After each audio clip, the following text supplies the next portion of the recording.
jàmm ji info point net, informer, éduquer et divertir dans la paix.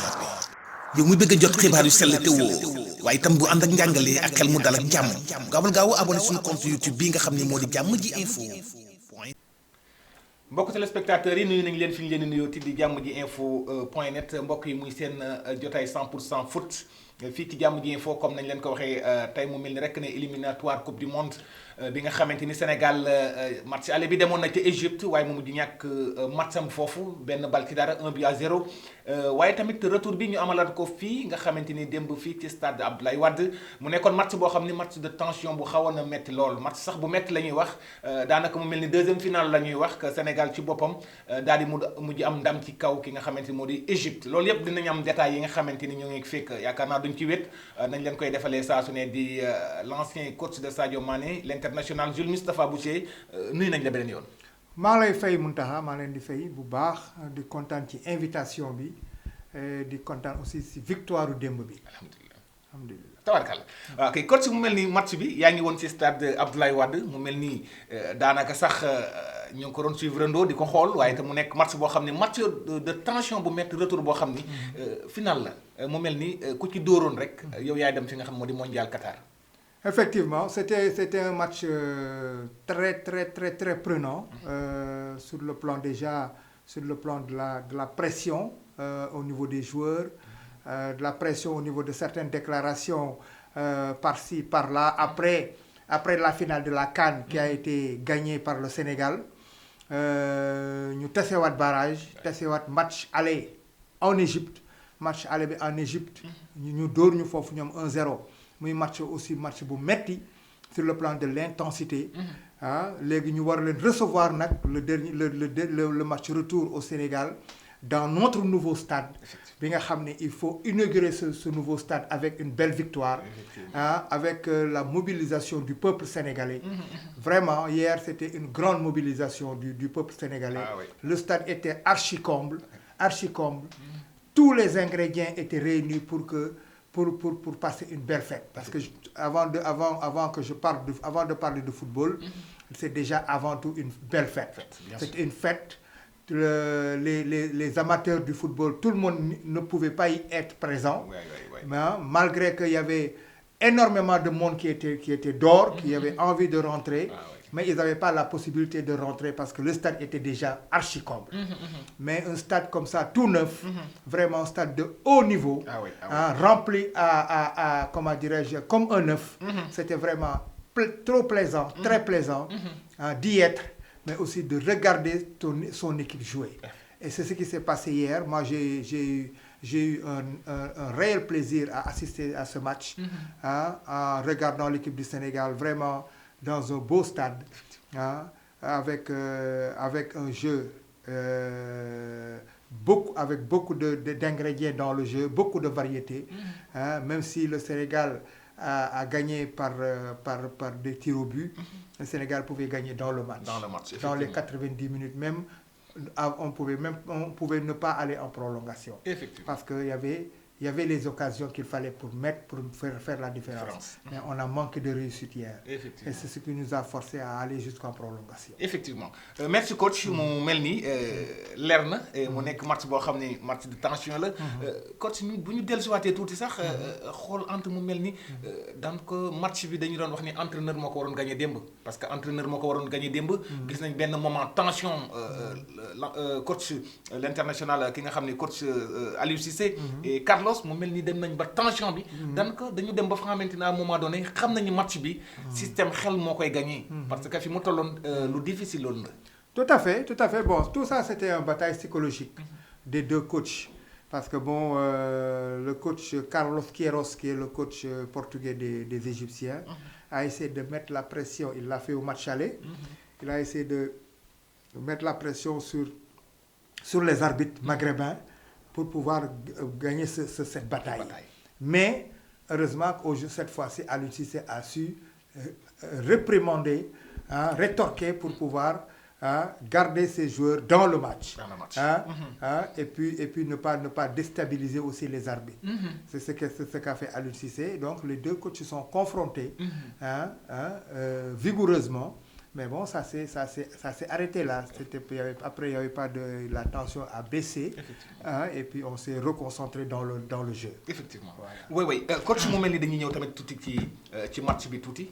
ñu mën cee dugg très rapidement. gis nañu daanaka mën nañu wax système bi changé na par rapport match aller bi nga xamante ni Égypte muy l'arrivée de Sabaly mu mel ni am na lu mu gën a reporté. li mu gën a dolli ci équipe bi démb. Waaw. Sabaly, c'est un joueur de tempérament. C'est un très bon défenseur, un arrière latéral moderne. Hein, qui est très bon défensivement, mais qui est très bon aussi offensivement. Et hier, il nous l'a encore montré. Hein, bon, lui, c'est sa blessure qu'il a eue avant la Coupe d'Afrique, qu'il avait écarté de cette équipe nationale des compétitions. Mais c'est un joueur dont nous, on a besoin sur le flanc droit. Sur le flanc droit. Donc hier, il a repris son poste là-bas à droite et il a fait un bon match sur le côté droit. Effectivement. Il a fait un bon match. Hein, donc, il fallait encore repositionner certains joueurs au milieu du terrain. Hein, pour avoir une organisation solide, quand on récupère le ballon, tout de suite pouvoir enchaîner vers l'avant pour pouvoir créer le danger dans la zone des Égyptiens. Effectivement. Le cas d'Ismaïla Sarr moom mel nii Tom tamit war nañu mën a waxtaan est-ce que amul benn positionnement de système boo xam ne xaw na am tuuti difficulté. Parce que Ismaïla bien vrai que mën nañ ne joxe na. mais dafa mel ni dafa am loo xam ne dafa manqué woon démb ci moom. Est-ce que c'est le même système de jeu la doon jouer même poste. Wow, ça veut dire qu'Ismaïla, sur le front de l'attaque, il peut jouer partout. Il peut jouer dans l'axe comme numéro 9, il peut jouer à gauche, il peut jouer à droite, comme Sadio Mané. D'accord. C'est un joueur, un attaquant polyvalent, Ismaïla Sarr, même si c'est un droitier. Sadio Mané aussi, il peut jouer à gauche, il peut jouer dans l'axe, comme il peut jouer à droite. Donc ça, c'est une chance qu'a l'équipe nationale, qu'a Aliou Cissé. Mais il faut l'exploiter. C'est-à-dire que hier, sur le plan de la réussite, hein, de la concrétisation, de l'efficacité, comment dirais-je, Ismaïla Sarr a manqué d'efficacité. Mais parce qu'il a eu les occasions qu'il fallait pour pouvoir faire le break. Hein, parce qu'il y a deux occasions, il y a deux balles de Sadio Mané qu'il aurait dû concrétiser, il les a vendangées.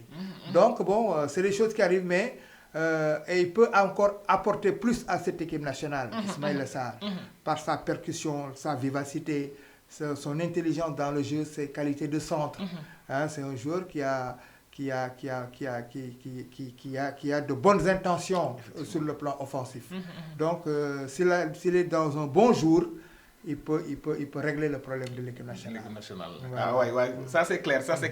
Coach bu mel ni tam ni ñu koy waxee rek toujours que donc mbir yi waxoon nañ ko tuuti man yaakaar naa y a des débats yoo xamante ni par rapport xëy na des autres journalistes à l'extérieur de notre pays li ñu doon wax ci donc mën nañu wax c'est le foot.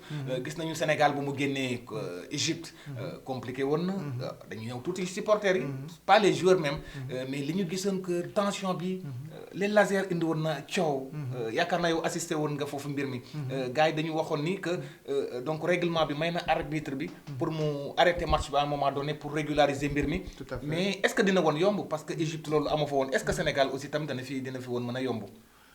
Oui, ça c'est un problème. Déjà hier, c'est une très bonne question que me pose nii parce que hier j'ai regardé une télévision française, une chaîne sportive française.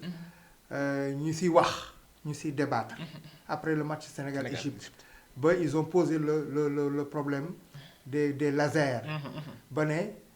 Les Égyptiens, ils se demandent pourquoi les Égyptiens, déjà ils ont commencé par l'arbitre, pourquoi l'arbitre n'a pas arrêté le match pour dire aux autorités sénégalaises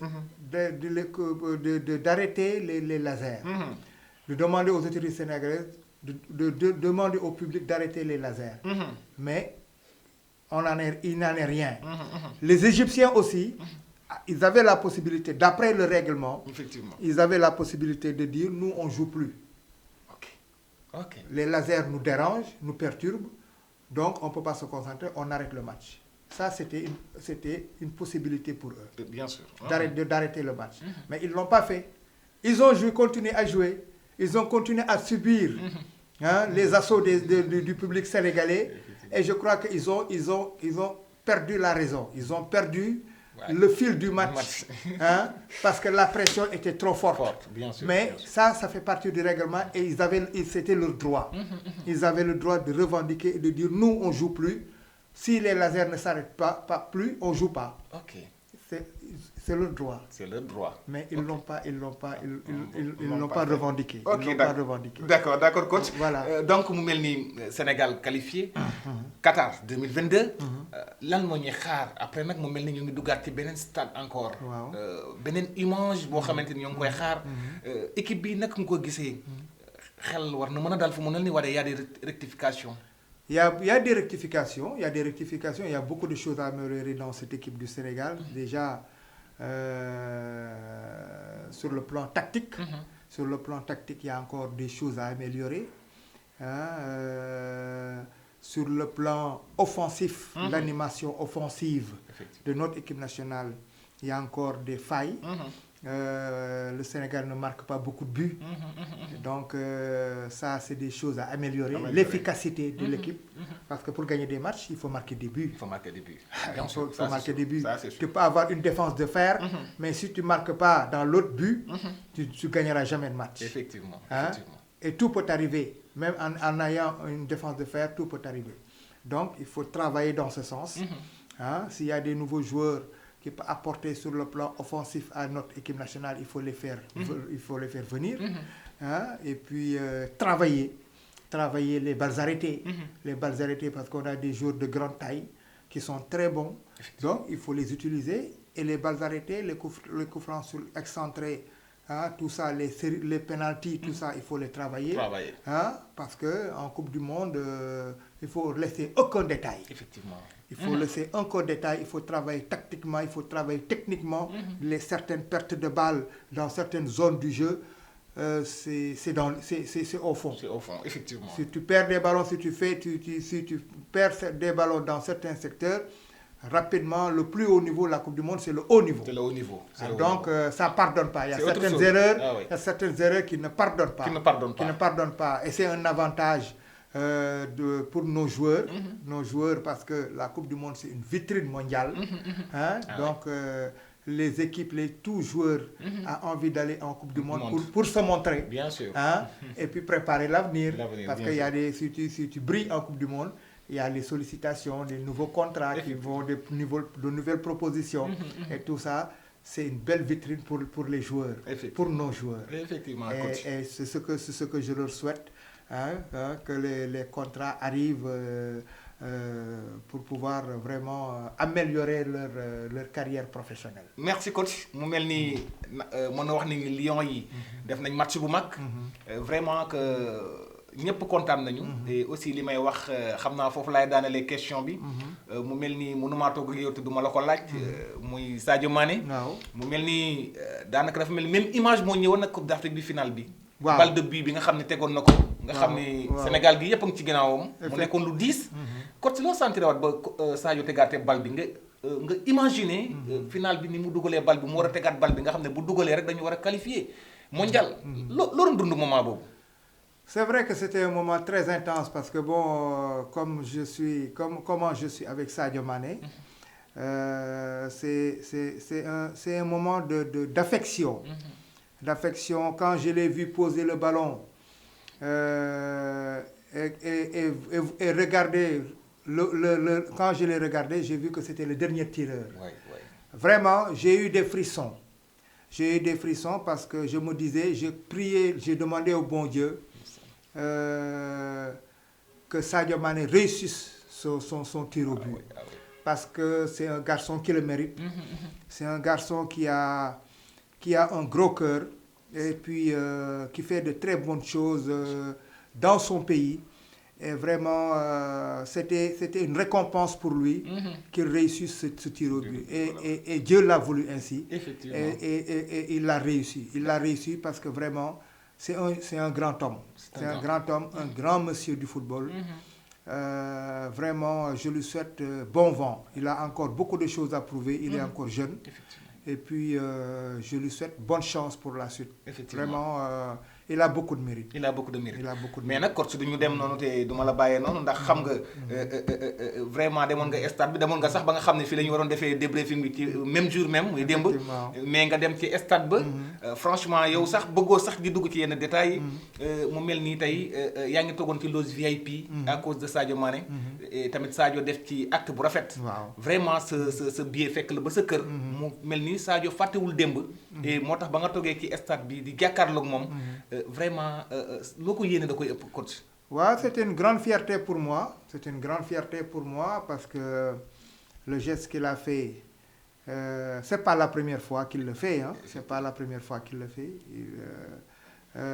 li muy def yëpp li may defal yëpp man duma toog si ay télé wala ay rajo di ko wax.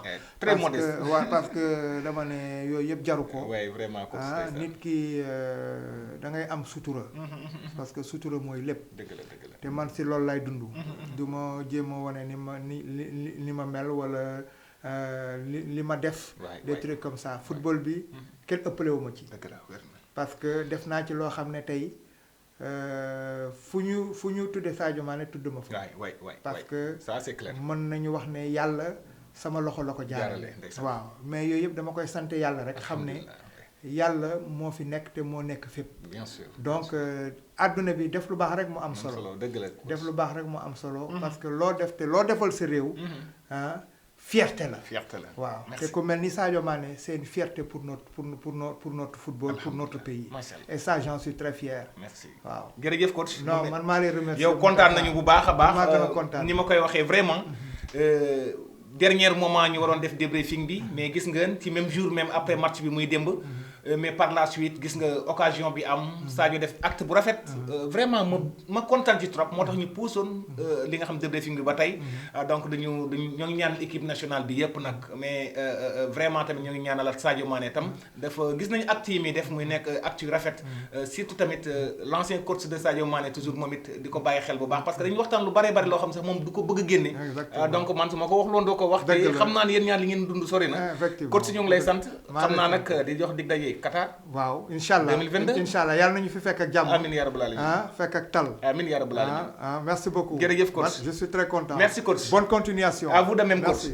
kon donc jërë ngeen jëf mbokku téléspectateurs yi muy débriefing bi nga xamante ne rek éliminatoire coupe du monde 2022 ca Qatar waaye gis ngeen mu nar a nekk ci 21 novembre ba 18 décembre 2022 incha allah donc muy mondial bi nga xam ne Sénégal incha allah dina fa fas yéene teew ñu koy ñaan la rek comme nañ ko ñaan luñ ci coupe d'Afrique bi rek dem amaat fa ndam dellusiwaat ak coupe bi fii ci Sénégal yaakaar naa ne loolu moom incha allah bu xol yi booloo rek comme nañ ko defee woon rek ndam li dina daal di ñëw waaye tam di santaat l'ancien coach de Sadio Mané Jules Moustapha Boucher ci taxawaay bi vraiment démb sonn na loolu guddee na fa jógee mais n'empêche que gis nga bu mu xëyee dafa ñëwaat ci toog ci plateau bi àndaat ak mbokku téléspectateurs yi di ko santaat bu baax tam di ko ñaanal bonne réussite waaye tamit ni ma ko waxee tamit di tàggat ay ndaw yoral école de football bi nga xamante ni bu Sadio Mané tamit di ko doxal bu baax a baax ci amoo kon nag dañuy def loolu sant ko bu baax vraiment ci taxawaay bu am solo bilee di ko ñaanal réussite bu yaatu xam nag li muy wax xam li muy def di l'ancien international bu Sénégal kon tamit di nuyu mbooleem équipe technique jàmm ji info éclairage caméra soxna Ami ñu ngi koy nuyuwaat bu baax ci am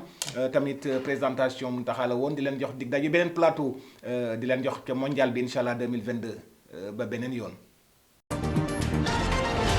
jàmm ji info point net informer, éduquer et divertir dans la paix. yow muy bëgg a jot xibaar yu sell te woo waaye itam bu ànd ak njàngalee ak xel mu dal ak jàmm gaawal gaaw abonné suñu compte YouTube bii nga xam ne moo di jàmm ji info.